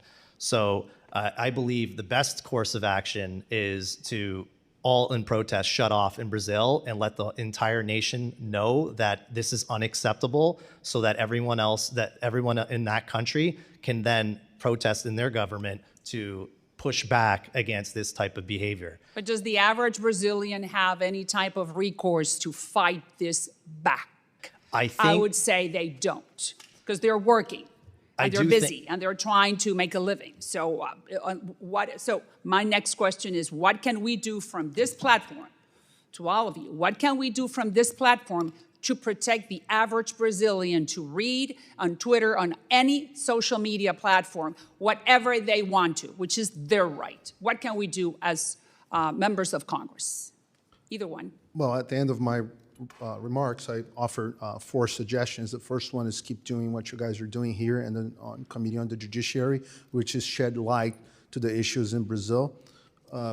I can say here what people can't in Brazil, and that's why they target me so hardly. The second thing, and you're all welcome, I mean it, to visit Brazil. The mere fact that you go to Brazil and you talk in our house, and I speak on behalf of the Brazilian members of Congress, that we will hold hearings with you if you come to our country, and that itself will shed light. Light is important. I quoted the Bible verse, John 8:32, that you shall know the truth, and truth shall set you free. Right. The second is that you have immense power in oversight the executive branch, and the Biden administration has been a force for censorship. They enabled Moraes, and they have been enabling Moraes since the beginning. Not only them, but deep state agents as well, have FBI agents meeting TSC technicians. But has the Biden administration picked up the phone and reached out to the Chief Justice and explained their disgust for what is happening? I think they support what's happening. They support what's happened. They did. They actually sent the CIA director. They sent Jake Sullivan as well. They sent the Pentagon chiefs to Brazil in order to threaten Brazilian public officials, military leaders, to not challenge Moraes. That's what he's referring when he says, "Well, a coup didn't happen." It's not, no one ever thought of a coup. It's a complete lie. A coup was Biden administration is interfering. They openly interfere. There's a piece of the Financial Times, 2023 piece of the Financial Times, called the discreet campaign of the United States to defend Brazil's election. Defend Brazil's elections meant that we couldn't challenge the serious concerns that we have about our electoral system. I mean, 82% of Brazilians, of the President Bolsonaro's voters, don't believe in the system. What, they should all be silenced? I should ask him. Because 82% of the election of Bolsonaro, 37% of the country should be silenced because they have concerns about a public service, because the Supreme Court decided that we cannot criticize an electoral system. These are public officials. The United States has no business in interfering in elections in any other country. Well, we have enough problems with ours. They've done in Brazil. Thank you very much for that information, and I'm sure that Chairman Smith, we will take some action. Thank you for your info. Thanks to you. I'll yield back. Thank you very much. Ms. Kamalager-Dove. Thank you, Mr. Chair, and I am so glad to join this hearing as the co-chair of the Brazilian caucus. You know, strengthening democracy should be a top priority of the U.S.-Brazil relationship, which is very long, especially given our country's shared experience with horrific attacks on our democratic institutions that were stoked by defeated, thin-skinned presidents seeking to reject the peaceful transition of power. In the United States, insurrectionists stormed this very Capitol on January 6th in an attempt to overturn the results of the 2020 elections by force, killing people, including members of law enforcement. 2 years later, Jair Bolsonaro and his far-right supporters took inspiration from Trump's election denial playbook and sought to orchestrate a military takeover, busing in protesters to storm all three branches of Brazil's government on January 8th.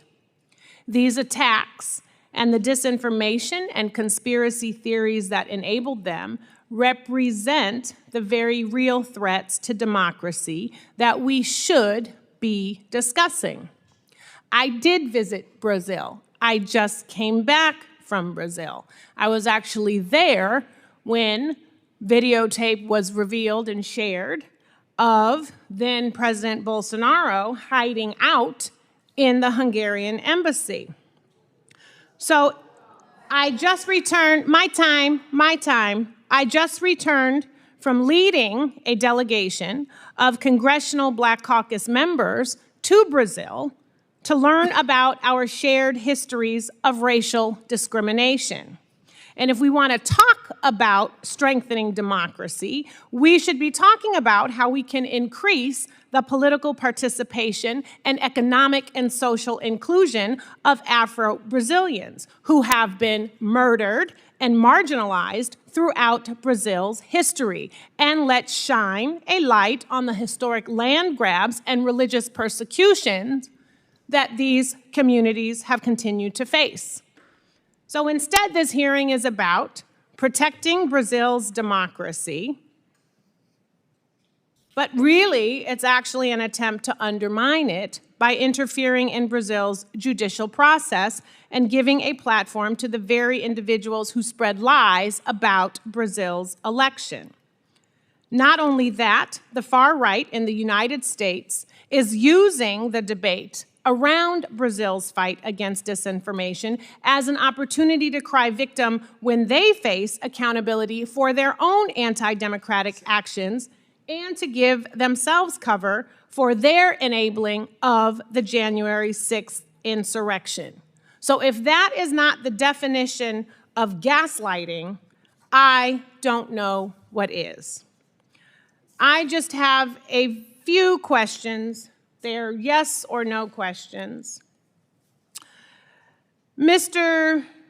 Figueiredo, did I pronounce it correctly? All right, apologies.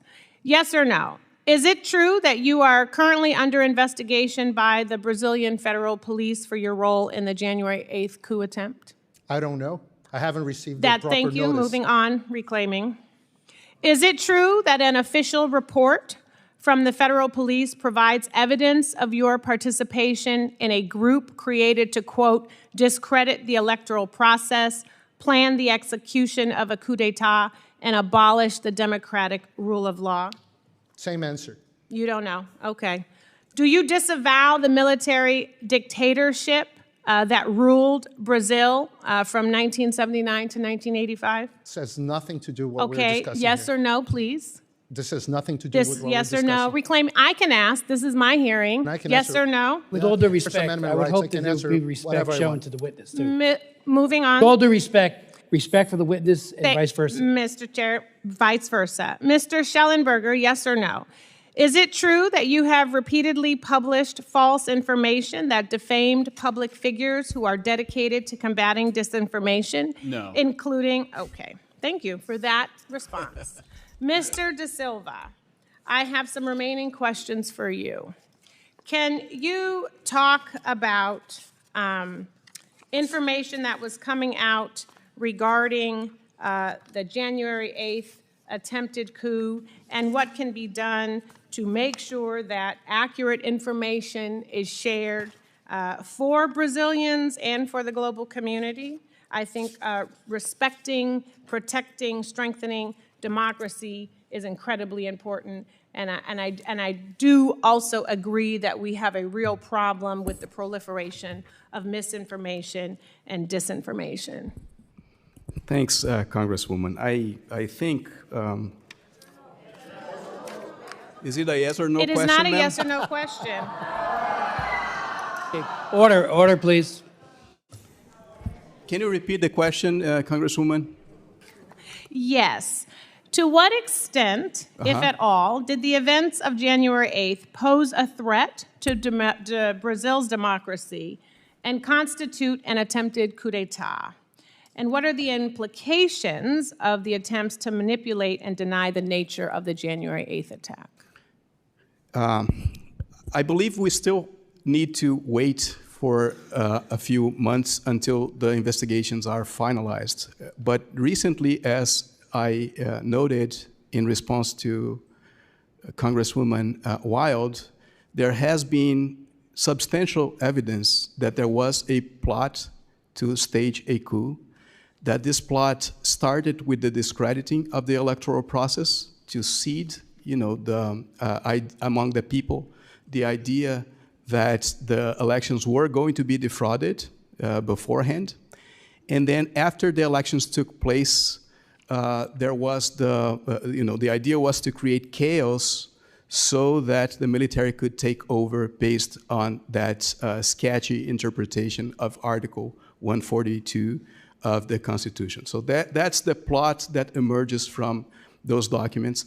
I think when it comes to cross-national discussions of domestic political issues, there's always a gap of information that needs to be filled. So a lot of what's happening in Brazil doesn't seem to come across clearly to U.S. authorities as well as the general public.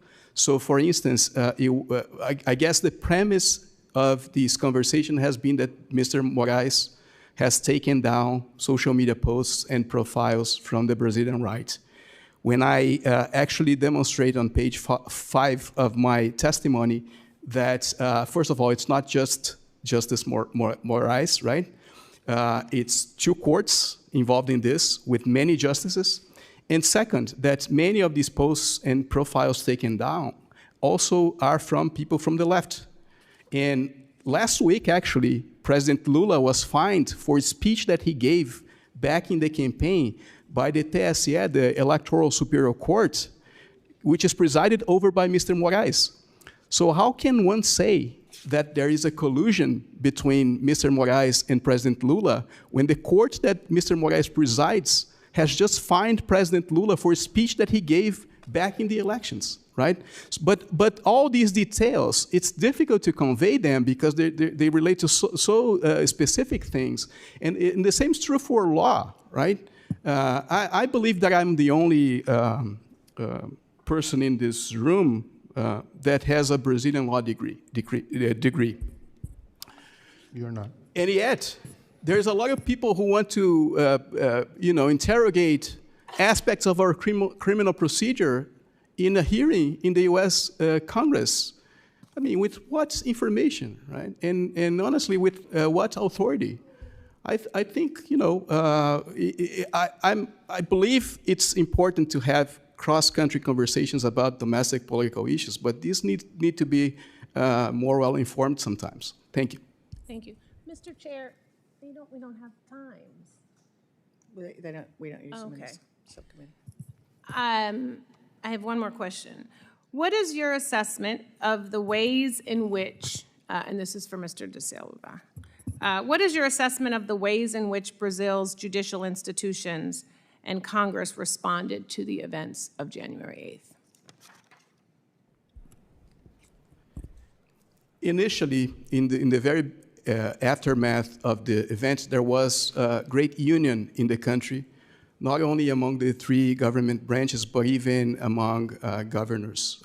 I believe I was reading, a lot of times it was mentioned here, articles by Jack Nickas from the New York Times. He has written critically about the Brazilian Supreme Court, but he also wrote an article praising Brazil for the way it responded to the January 8 attacks, where there was great union in the country as opposed to the United States.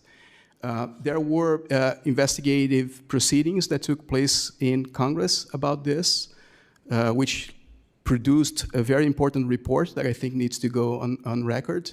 And the Brazilian judiciary is responding through these investigations that we've been mentioning, as well as directly because about 1,000 people were arrested in the buildings, and they're being tried right now as we speak. Some of them are being convicted, for different penalties according to their involvement in the events. I guess about half of them have been given plea deals by which they are not going to even be prosecuted, which to me indicates that the court is trying to sort out who needs to be held really accountable for engaging in violent acts and who had a more ancillary role. So, I think the institutions are responding as they are supposed to do. I mean, this is not an easy situation for any country to navigate, right? And the Brazilian democracy is very young. It's only about 35 years old. People talk here about censorship and censoring speech of journalists. This is what happened to journalists in the military regime in Brazil. Mr. Herzog was suicided in prisons for trying to critique the regime. There's nothing that's vaguely similar to what happened back then happening right now. Thank you. Thank you. And I would just add, I was also there when the arrests were made for the alleged assassination of the Councilwoman Marielle DeFranco. And so as we talk about people being able to speak up and speak out and not be afraid for their lives, I just want to bring her back into this fold. Thank you, Mr. Chair. I have no further questions. Mr. Castro. Thank you, Chairman, and thank you, Ranking Member, and thank you all guys for your testimony today. I am the Ranking Member on the subcommittee that oversees the Western Hemisphere, the United States relationship with our neighbors in the Western Hemisphere. And also as somebody of Mexican descent, very concerned about democracy in the Western Hemisphere. And I think the truth is that over the years, leaders on both the left and the right have abused their people at times. And have abused their countries at times. Unfortunately, I think over the years, the United States inclination was to call people on the left dictators and leaders on the right allies when that happened. We need to apply the same standards to everyone, whether they're on the left or the right, and make sure they don't abuse their people, that they respect democracy, and that that the people get to determine who their leaders are. That should be our only interest. Our interest is not in picking who Brazil elects as their leaders. That's the choice for the Brazilian people. And so to the extent that y'all have relayed serious concerns about what's going on in Brazil, then we should look at those and we should have conversations with the Brazilians. I think that is fair. But I also want to be clear that these issues didn't start on January 8th of 2023. There were some very deep issues with President Bolsonaro, and I'm sure with presidents, perhaps on both sides before that. And so I wanted to ask you, Mr. de Sá Silva, I'm sorry, I apologize if I mispronounced your name, but what are some of the issues? Because we need some context here, right? The world didn't start in Brazil 2 years ago. So what was going on before that with President Bolsonaro? You mean before President Bolsonaro? Well, during that term, well, here, we have a few minutes. I promise I won't go too long, but look. Oh, I actually teach in it. Go ahead. Yeah, I mean, you said that democracy is only 35 years old. Kind of the evolution of that and how we get here. Look, y'all know that in Latin America, there were disappearances in different parts of Latin America. There are families that still don't know what happened to their kids, right? So getting democracy in Latin America right is very important. Respect for human rights is very important. So how do we get to where we are in Brazil? Thank you, Congressman. I actually teach an entire course about Brazil from 1988 to 2018 to my students, and it's very interesting because the first 2/3 of the course, I guide them through a process that was very positive for the country of consolidating democratic institutions, democratic practices, and harvesting the fruits that come from this process. In 1988, we had our Constitution. Next year, we had our first election. We had President Collor, who served for a few years. He had was impeached. There was maybe a hiccup in the process. But after that, Itamar Franco took over as rose as the president. Brazil adopted the Real Plan, which stabilized currency. That was very important. It had a very important effect in reducing poverty and in giving people predictability. Cardoso had 2 terms, and then Lula was elected. It was a beautiful scene to see Cardoso passing the sash to Lula, right? A university professor from São Paulo passing a sash onto a metal worker. This shows that rotation occurs in power. And then we had President Dilma Rousseff. She made some mistakes, especially in economic policy, right? But then, after 2013, 2014, the country has been through a turmoil, which deepened or really caused political polarization. And I believe at this point, the Brazilian history converges somehow with the history of the US and many of the democracies that are under stress right now, because we have all these factors: polarization, extremism, the role of social media in help to spread misinformation, right? And really producing a political culture that's antagonistic to democracy and to the rule of law. I hope that gives you some sense. And I wanted to ask y'all, we had in our own country January 6th of 2021, which has been described as an insurrection. I think that it was a kind of attempted coup. In Brazil, you had January 8th, 2023. Where is Brazil in holding people accountable, the people that were directly involved in that attack? There are several key differences. The first one is that you can claim that January 6th was an insurrection. You can claim that, but because President Trump was in power.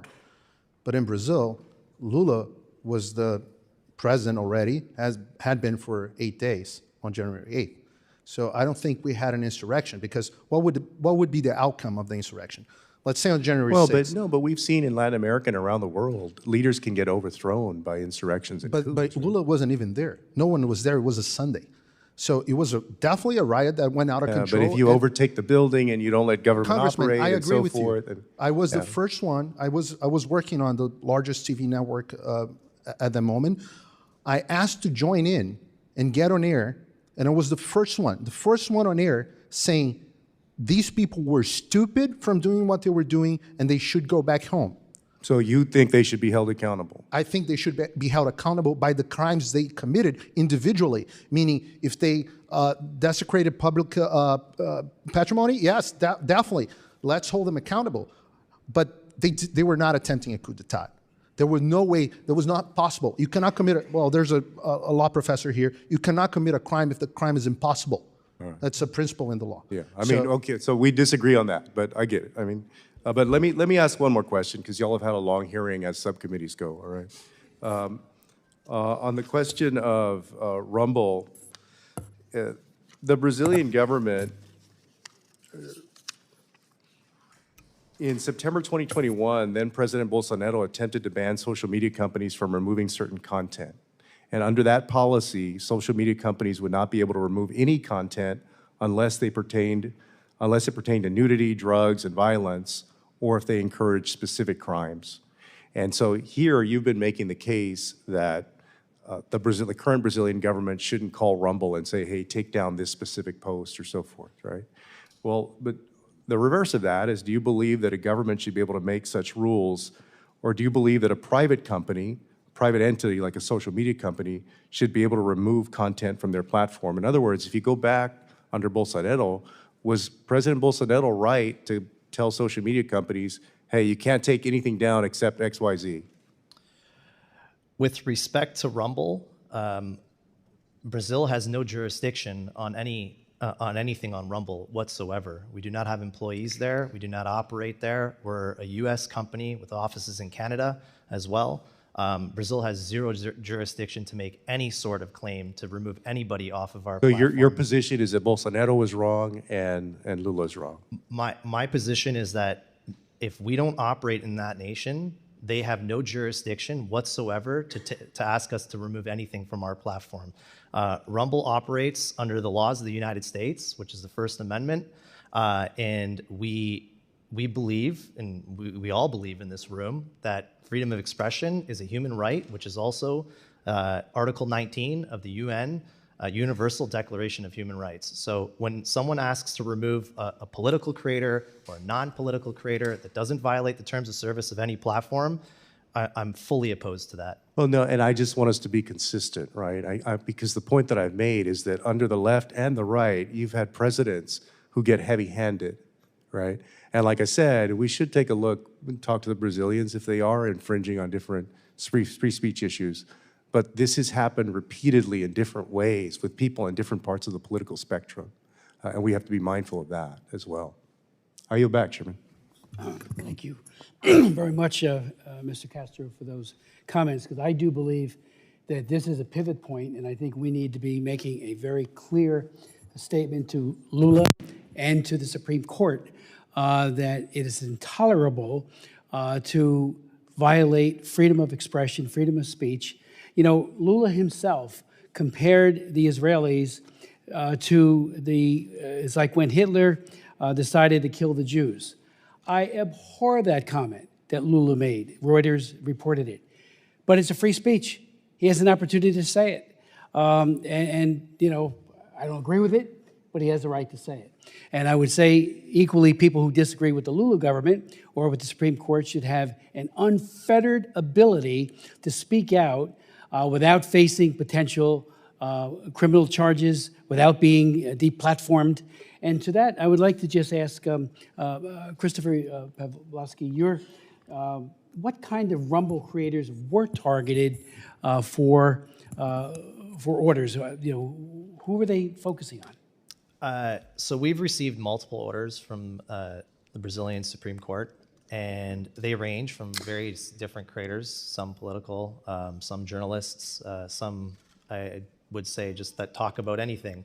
The very first order that did come to Rumble to remove, and we had multiple orders on this individual specifically, was a person by the name of Monarch, who, as my understanding, is like the Joe Rogan of Brazil and has no real political affiliation or is, you know, identifies with any political side at all. And that was the first order that we received to remove.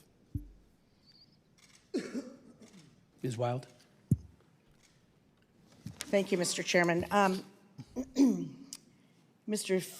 Figueiredo, close enough? Good job. I have a few simple questions, would appreciate simple answers, and I know the chairman would like to get us out of here by noon, so maybe we can expedite this. Can we agree, you and I, that the 1964 to 1985 military government was an anti-democratic regime responsible for killing hundreds of political opponents? It depends. You can't compare what was happening in 1968, as a professor here can better explain, to what was happening, for example, in 1979. When my grandfather was president, for example, he already got in power with the AI-5, which was a very undemocratic act. It was not in place anymore. First thing that he did was to give amnesty to political prisoners. We had free speech. We had the Supreme Court working.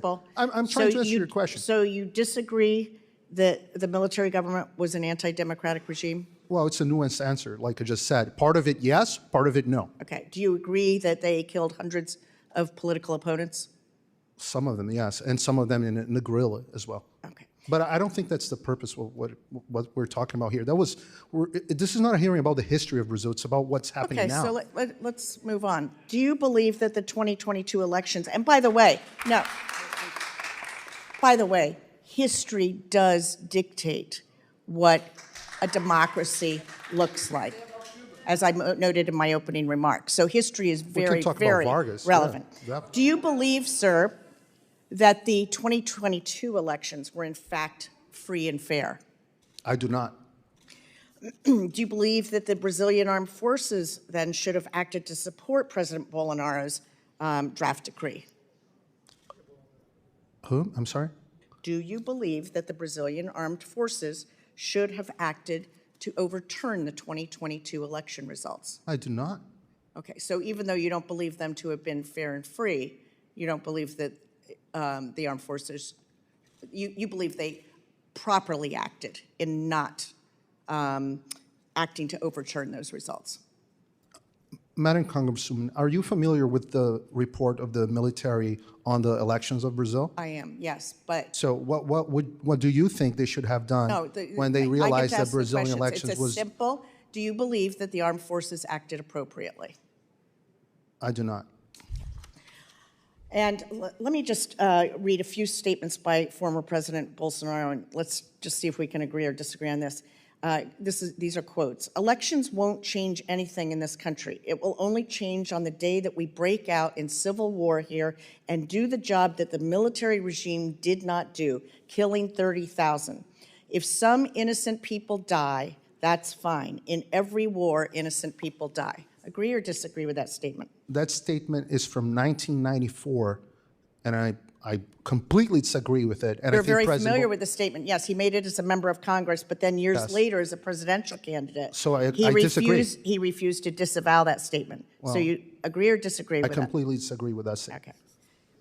Okay. And then he went on to say, I have three alternatives for my future: being arrested, killed, or victory. Do you agree or disagree with that statement at the time that he made it? Well, I think he has a very high chance of being arrested, but I disagree with his statement as well. And do you see that as an acknowledgement that he might lose the 2022 election, his statement? I think he expressed his distrust on the electoral system since the beginning.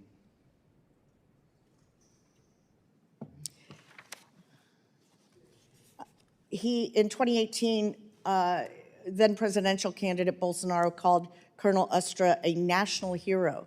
Would you agree or disagree with that? I don't have enough information to answer that question. Okay. And in office, he reinstated commemorations of the 1964 military coup and openly celebrated the military dictatorship. Agree or disagree with that? Agree. Action? Thank you. It was a counter coup against a communist coup. So, yes, we did not want a communist to be part of Brazil as it was in Cuba and other countries. But I do not agree with the route that several leaders in Brazil took for many, many years. And I come from a family that has been fighting for democracy for a long time, and that's the legacy of my grandfather, restoring full democracy in Brazil. So I'm very supportive of that. I appreciate your family's efforts at restoring democracy and upholding democracy. And just because you have pointed out earlier on one of my particular interests, I wanted to bring to your attention public remarks that I'm sure you have heard the former president say attacking the LGBTQ community. One example being that he stated he could never love any of his children if they were gay. Do you find such comments harmful to marginalized communities in Brazil and ultimately to a Brazilian democracy?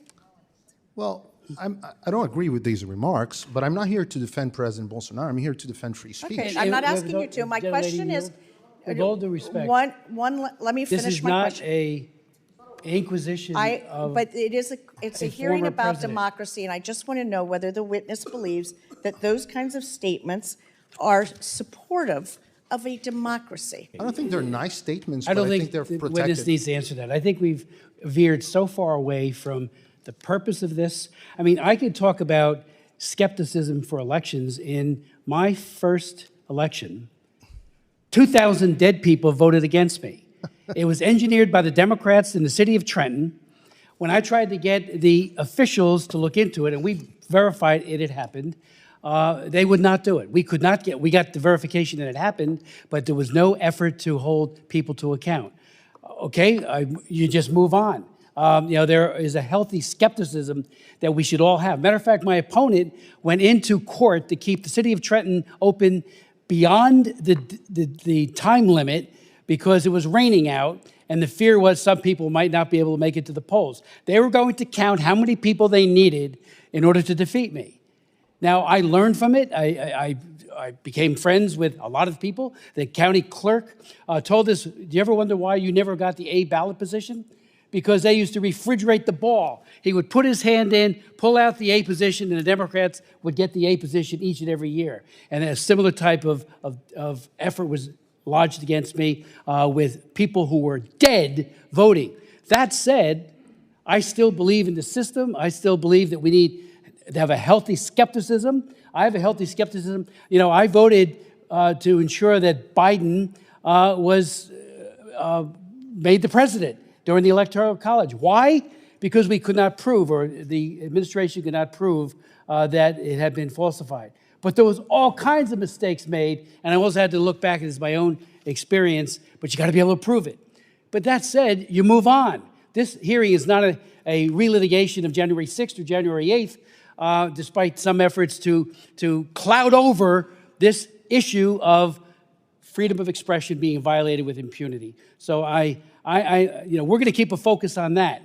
Lulu does not have a right, nor does the Supreme Court justice in Brazil, to violate people's free speech rights, which are universally recognized. And as you pointed out, Mr. Schlesinger, in your statement, the Constitution couldn't be clearer. That's what this is about. So any other thought, well, what do you think about this? What do you think about that? Really is a distraction in a very real way. Again, so I would ask, and I am going to honestly continue pushing very hard to ensure that free speech rights, which are universally recognized, are recognized by Brazil. Hearing's adjourned. Let the record reflect that the chairman has cut off the ranking member in contravention of our usual tradition of not doing so. Well, with all respect, we reconvene. Make your final statement. Thank you. You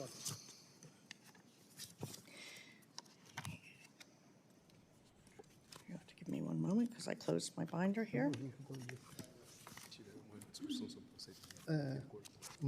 And thank you for your courtesy, Mr. Chairman. I appreciate that. I do want to address what I consider to be the harmful impact of oligarchs on a democracy. And in particular, there's been a great deal of defense in this hearing today of Mr. Musk and his platform.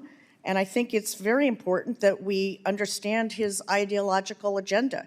We're talking about somebody, and I'm referring to Mr. Musk, who not only does not believe in labor unions, and who here in the United States has attempted to stop workers at his company from organizing, but he's also challenged the constitutionality of the National Labor Relations Board in court. So that gives you an idea of just how much Mr. Musk values people's rights.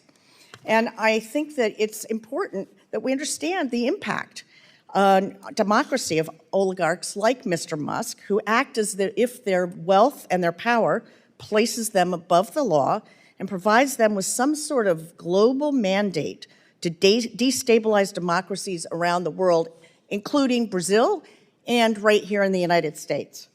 He and his allies and our witnesses and the chairman claim not to have an ideological agenda apart from defending freedom of expression, but let's face it, they have a pattern of going after progressive, democratically elected governments which prioritize issues such as workers' rights and national sovereignty over natural resources.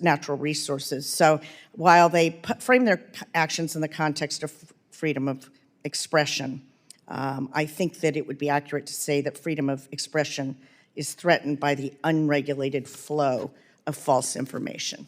With that, I yield. Did you mean me? Pardon me? You talking about me? I was talking about the witnesses. Okay, well, first of all, I want to thank our distinguished witnesses for their testimonies. I hope that the people of Brazil will look at this, and be encouraged that there are people in Congress, not all perhaps, but there are people who strongly believe that they have a right to freedom of speech. That is a hallowed right. It's a God-given right. and it should not be circumscribed for political agendas. So I want to thank you. You know, Elon Musk, whether I'm pro-labor, I'm a pro-labor union guy. That said, you know, if he has a position against labor unions, he's entitled to it. I disagree with him. I have a bill in that's going to pass soon, hopefully on the floor. It passed out of the Ways and Means Committee, on cobalt. Cobalt is being extracted from the DR Congo through child labor, and unfortunately, cobalt is a mainstay of the electric vehicles, and unless that supply chain can be cleaned, because it is going into his cars as well, we've got a real problem there, because nobody should drive a car that was built on the backs of dead children in DR Congo, and we're talking about 25 to 40,000 kids, 200,000 adults, all in forced labor. That said, Elon Musk has been a refreshing and I think a very important voice about freedom of expression and freedom of speech. And I laud him for it. I thank him for it. And I'm so glad that he's taking such a principled stand in Brazil as well as around the world. Hearing is adjourned.